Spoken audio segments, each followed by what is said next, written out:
ಕಳೆದ ರಾತ್ರಿ ಸುರಿದ ಒಂದೇ ಒಂದು ಮಳೆ ಇಡೀ ಬೆಂಗಳೂರಿನ ಚಿತ್ರಣವನ್ನೇ ಬದಲಿಸಿದೆ. ಮಳೆಗೆ ಸಿಲಿಕಾನ್ ಸಿಟಿ ಬೆಂಗಳೂರು ಸೇರಿದಂತೆ ಹಲವೆಡೆ ಸೃಷ್ಟಿಯಾದ ಅವಾಂತರಗಳು ಒಂದೆರಡು ಅಲ್ಲ.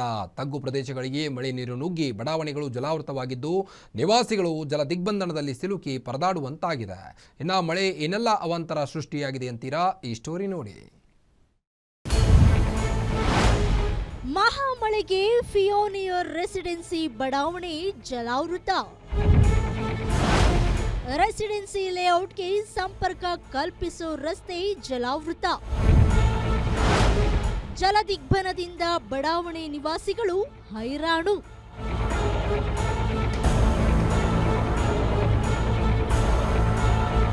ನಿನ್ನೆ ರಾತ್ರಿ ಸುರಿದ ಮಹಾಮಳೆಗೆ ಬೆಂಗಳೂರು ಹೊರವಲಯದ ಆನೇಕಲ್ ತಾಲೂಕಿನ ಘಟ್ಟಹಳ್ಳಿಯ ಫಿಯೋನಿಯರ್ ಲೇಕ್ ಡಿಸ್ಟ್ರಿಕ್ಟ್ ರೆಸಿಡೆನ್ಸಿ ಲೇಔಟ್ ಸಂಪೂರ್ಣ ಜಲಾವೃತಗೊಂಡಿದೆ.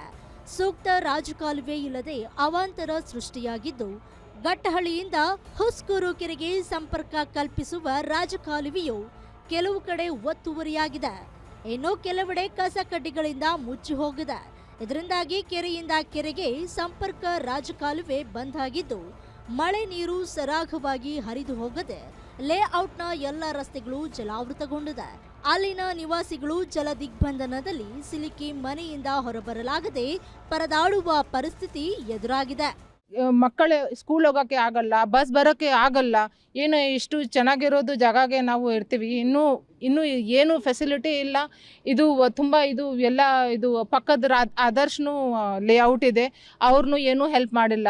ಇಲ್ಲಿ ಚಾನಲ್ ಎಲ್ಲ ತುಂಬ ಬ್ಲಾಕ್ ಆಗಿಬಿಟ್ಟಿದೆ. ರಾಯಸಂದ್ರ ಕೆರೆಯಿಂದ ಬೇರೆ ಕೆರೆಗಳಿಂದ ನೀರು ಅಲ್ಲಿ ತುಂಬುತ್ತೆ, ಅಲ್ಲಿಂದ ಓವರ್ಫ್ಲೋ ಆಗಿ ಈ ಕಾಲುವೆಗಳಲ್ಲಿ ಹೋಗುತ್ತೆ.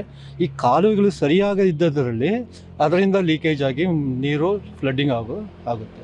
ಇದಕ್ಕೆ ನಾವು ಏನು ಮಾಡಿದ್ದೀವಿ ಅಂದರೆ MIDಗೆ ವಿನಂತಿ ಮಾಡಿದ್ವಿ. ಅವರೀಗ ಅದನ್ನು ಎಲ್ಲ ರಾಜಕಾಲುವೆನೂ ರಿಟೆನ್ಷನ್ ವಾಲ್ ಹಾಕಿ ಸರಿಯಾಗಿ ಕನ್ವರ್ಟ್ ಮಾಡಿ ಕೊಡಲಿಕ್ಕೆ ನಾವು ಅವರಿಗೆ ವಿನಂತಿ ಮಾಡಿದ್ವಿ. ಇನ್ನು ಫಿಯೋನಿಯರ್ ರೆಸಿಡೆನ್ಸಿ ಲೇಔಟ್ನಲ್ಲಿ 100ಕ್ಕೂ ಅಧಿಕ ಕುಟುಂಬಗಳು ವಾಸ ಮಾಡ್ತಾ ಇದ್ದು, ಪ್ರತಿ ಬಾರಿ ಮಳೆ ಬಂದಾಗ ಇದೇ ರೀತಿಯ ಪರಿಸ್ಥಿತಿಯನ್ನ ಇಲ್ಲಿನ ನಿವಾಸಿಗಳು ಎದುರಿಸ್ತಾ ಇದ್ದಾರೆ. ಲೇಔಟ್ ರಸ್ತೆಗಳು ಜಲಾವೃತಗೊಂಡು ಕೆಲವೊಮ್ಮೆ ಮನೆಗಳಿಗೂ ನೀರು ನುಗ್ಗಿ ನಿವಾಸಿಗಳು ಪರದಾಡುವಂತಾಗಿದೆ. ಮಕ್ಕಳು ಶಾಲಾ ಕಾಲೇಜಿಗೆ ಹೋಗಲು ಕೂಡ ಸಾಧ್ಯವಾಗದೆ ಪರಿಸ್ಥಿತಿ ನಿರ್ಮಾಣವಾಗಿದೆ. ವಯಸ್ಸಾದವರು, ಆರೋಗ್ಯ ಸಮಸ್ಯೆ ಇರುವಂತಹವರು ತುರ್ತು ಪರಿಸ್ಥಿತಿಯಲ್ಲಿ ಆಸ್ಪತ್ರೆಗೆ ಕೂಡ ಹೋಗಲು ಆಗ್ತಾ ಇಲ್ಲ. ಹಾಲು, ತರಕಾರಿ ಸೇರಿದಂತೆ ದಿನಬಳಕೆ ವಸ್ತುಗಳನ್ನ ಕೂಡ ತೆಗೆದುಕೊಂಡು ಬರಲು ಆಗದೆ ಪರದಾಡುವಂತಹ ಪರಿಸ್ಥಿತಿ ಲೇಔಟ್ ನಿವಾಸಿಗಳಿಗೆ ಎದುರಾಗಿದೆ. ಇಷ್ಟು ಮನೆಗಳು ಇದ್ದೂ ನಮಗೆ ಮಳೆ ಬಂದಾಗ ಒಂದು ಬೇಸಿಕ್ ಅಕ್ಸೆಸಿಬಿಲಿಟಿ ಇರಲ್ಲ ಅನ್ಕೊತೀವಿ. ಮೇನ್ ರೋಡಿಗೆ ನಾವು ಲೇಔಟಿಂದ ಹೊರಗಡೆ ಬರೋಕ್ಕೇ ಇವತ್ತು ರಾತ್ರಿ ಮಳೆ ಬಂದಿದ್ರೆ ಬೆಳಗ್ಗೆ ಇದ್ದರೆ ಹೆಂಗೆ ಅಂತ ನೋಡಬೇಕು. ಇದು BD ಅಪ್ರೂವ್ಡ್ ಲೇಔಟ್. ನಾವು ಒಂದು ಲೇಔಟ್ ತೊಗೊಬೇಕಾದಾಗ ಬಂದು ನೋಡಿದಾಗ, ಮಳೆಗಾಲದಲ್ಲಿ ಬಂದು ನೋಡಿದ್ರೆ ಬೇರೆ ಆಗ್ತಿತ್ತು, ಬಟ್ ನಾವು ಬಂದು ನೋಡಿದಾಗ ಇದು ಲೇಔಟ್ ತುಂಬ ಚೆನ್ನಾಗಿ ಮೇಂಟೈನ್ ಮಾಡಿದ್ದಾರೆ, ಇನ್ಫ್ರಾಸ್ಟ್ರಕ್ಚರ್ ಎಲ್ಲ.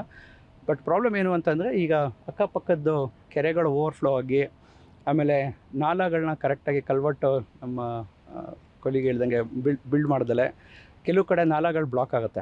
ಒಟ್ನಲ್ಲಿ ಕಳೆದ ಹಲವು ವರ್ಷಗಳಿಂದ ಮಳೆ ಬಂದ್ರೆ ಸಾಕು, ಗುಟ್ಟಹಳ್ಳಿಯ ಫಿಯೋನಿಯರ್ ಲೇಔಟ್ ನಿವಾಸಿಗಳ ಸ್ಥಿತಿ ಅಧೋಗತಿಯಾಗಿದ್ದು, ಏನಾದ್ರೂ ಸಂಬಂಧಪಟ್ಟ ಅಧಿಕಾರಿಗಳು ಮತ್ತು ಜನಪ್ರತಿನಿಧಿಗಳು ಜಲಾವೃತಗೊಳ್ಳುತ್ತಿರುವ ಲೇಔಟ್ಗೆ ಶಾಶ್ವತ ಪರಿಹಾರವನ್ನ ಕಲ್ಪಿಸಿಕೊಡ್ತಾರಾ ಎಂಬುದನ್ನ ಕಾದು ನೋಡಬೇಕಾಗಿದೆ.